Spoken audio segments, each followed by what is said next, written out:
Hello fellow peacemakers, it's your girl Lily, aka the dopest chick on the planet. Now, if you have been following the news at all lately, you would have noticed that there are two competing topics in the media right now: Afghanistan and climate change. And, as of a few days ago, the abortion ban in Texas, if you're American.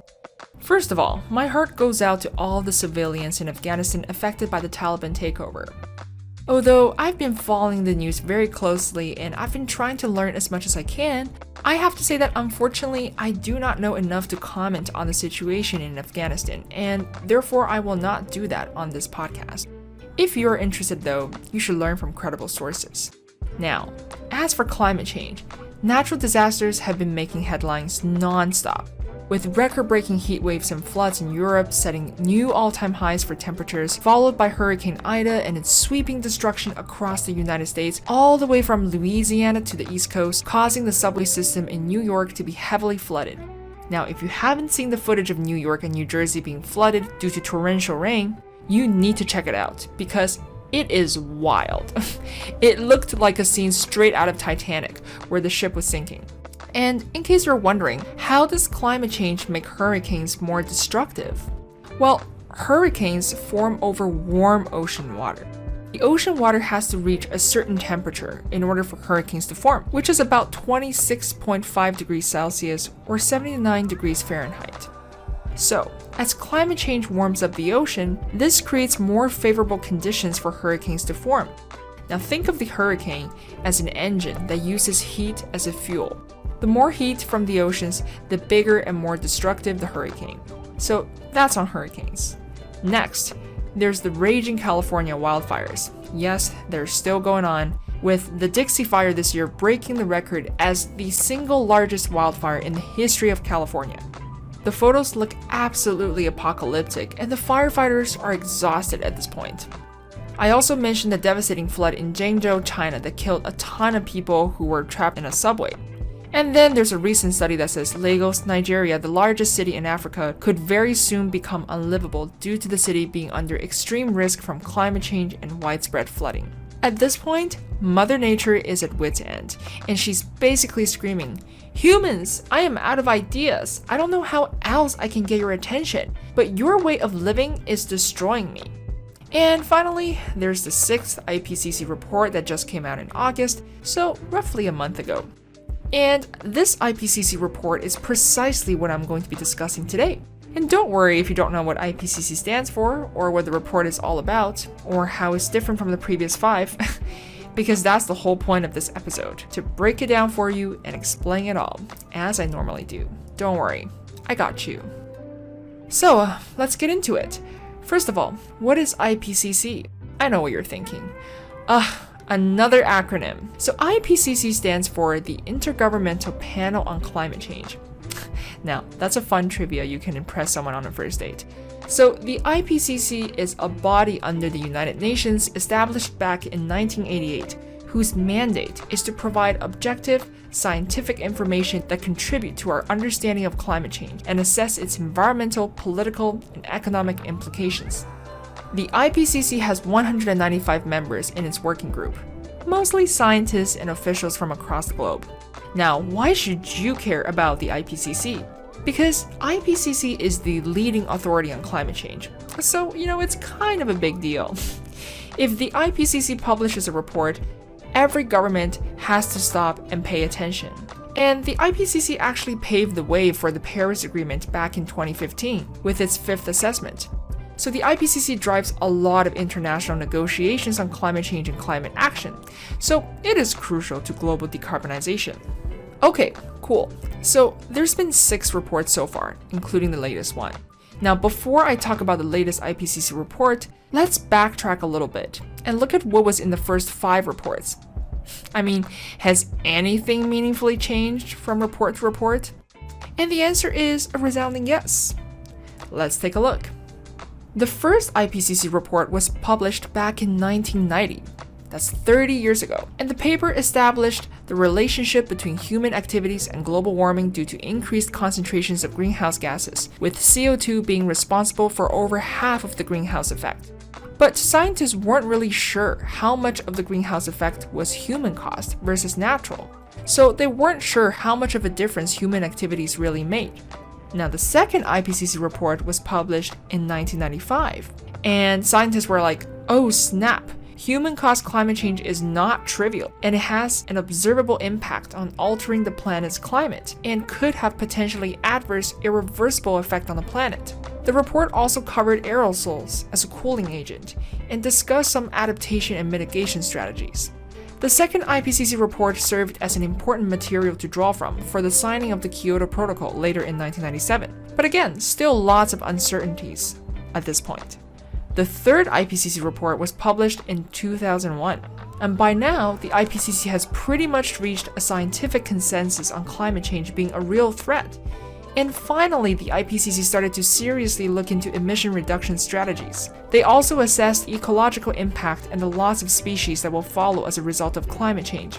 The fourth IPCC report was published in 2007, and it was the largest and most comprehensive undertaking of the IPCC, involving thousands of authors and reviewers, with contributors in over 130 countries. This report was pivotal because it established that there was now unequivocal evidence that the planet is warming rapidly and we need to do something about it fast. The report also warned of melting of the Arctic, sea level rises, extreme weather events, and demanded drastic action to combat climate change.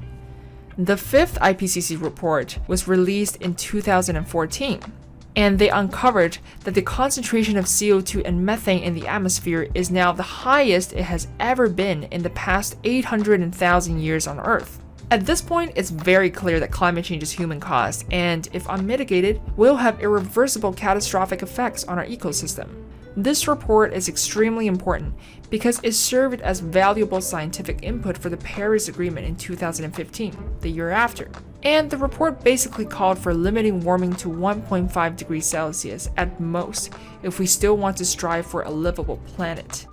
And the projections for business as usual was pretty dire, suggesting that the planet could warm by 4 to 5 degrees relative to pre-industrial levels if we do absolutely nothing about climate change.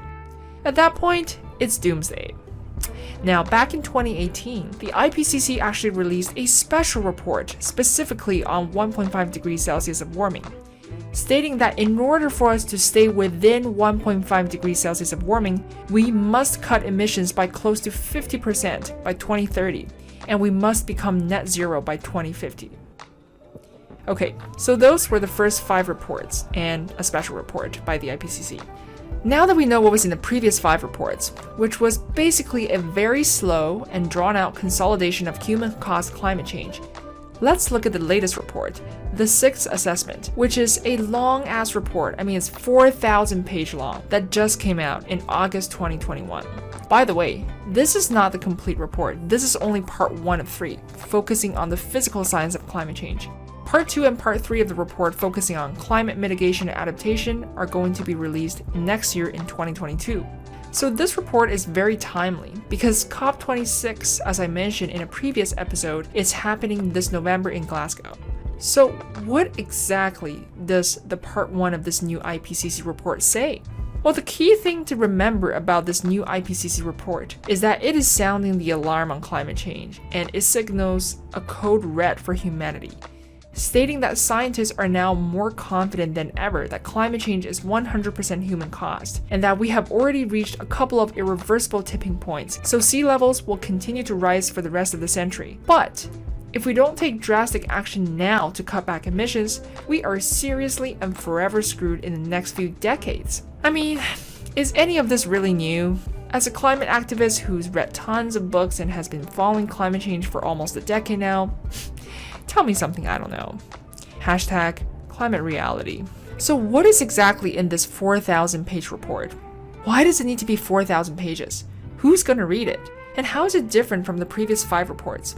Well, this 4,000 page report is filled with detailed, peer-reviewed scientific findings and observations of our planet, from the changing water cycle, to radiative forcing, to ocean acidification, cyclones, to droughts, to sea level rises, melting Arctic, sea breezes, and mountain winds, man-made emissions, climate feedbacks, and a host of simulations and short-term and long-term projections, and yada yada yada. Look, I don't want to bore you, but just note that this latest report incorporates more integrated knowledge on climate change compared to before, as scientists over the years have gained a better understanding of how the Earth responds to climate change. For example, how would our oceans and our atmosphere respond to a reduction in greenhouse gases? How would they respond to carbon removal technologies? And what are the timelines associated with these mitigation strategies? Scientists are now able to model these scenarios with significantly improved precision and calculate exactly how much warming is due to human activities. There's also more focus on regional climate change in this report. But if you're wondering, well, why should I care about this massive report? Just remember that you, my listener, are probably not the target audience of this report. But this report is very much necessary because it serves as scientific input that justifies the terms and conditions and reduction targets laid out in all the international protocols and agreements on climate change. Just think about the Paris Agreement. Who came up with 1.5 degrees Celsius? Why not 1.7 or 1.8? It's not an arbitrary number that someone just chose. It's backed by thousands of scientists, and that's what exactly all these IPCC reports are for. So yes, these IPCC reports are super long, but every detail matters because these reports provide scientific basis that justifies climate action and mobilize governments to act on a global scale. But also, on the flip side, there's good news in this report too, believe it or not. Yes, you've heard me correctly. So, ladies and gentlemen, it turns out the initial projections were overly pessimistic. If top emitting countries do their part to aggressively cut back on carbon emissions, we actually have a pretty good chance of avoiding the worst case scenario and surviving the apocalypse, which is about 4 to 5 degrees of warming. But unfortunately, we're still not confident at this point that we can keep warming below 1.5 degrees Celsius. Basically, we are at the edge of the cliff right now, but we haven't actually fallen over the precipice. So this coming decade is crucial. And right now, there are zero physical or technological barriers stopping us from solving climate change. The only real barrier is political. And quick PSA, if you live in Canada, we have a federal election coming up on September 20th. You should know this. So make sure you go vote for a party that supports aggressive climate action and a just transition to a clean future. Exercise your democratic right to enact systemic change. Every vote counts. So please, please, please go vote and save the planet. Actually, you know what? The planet will be fine. Save humanity. Be selfish. So that's it.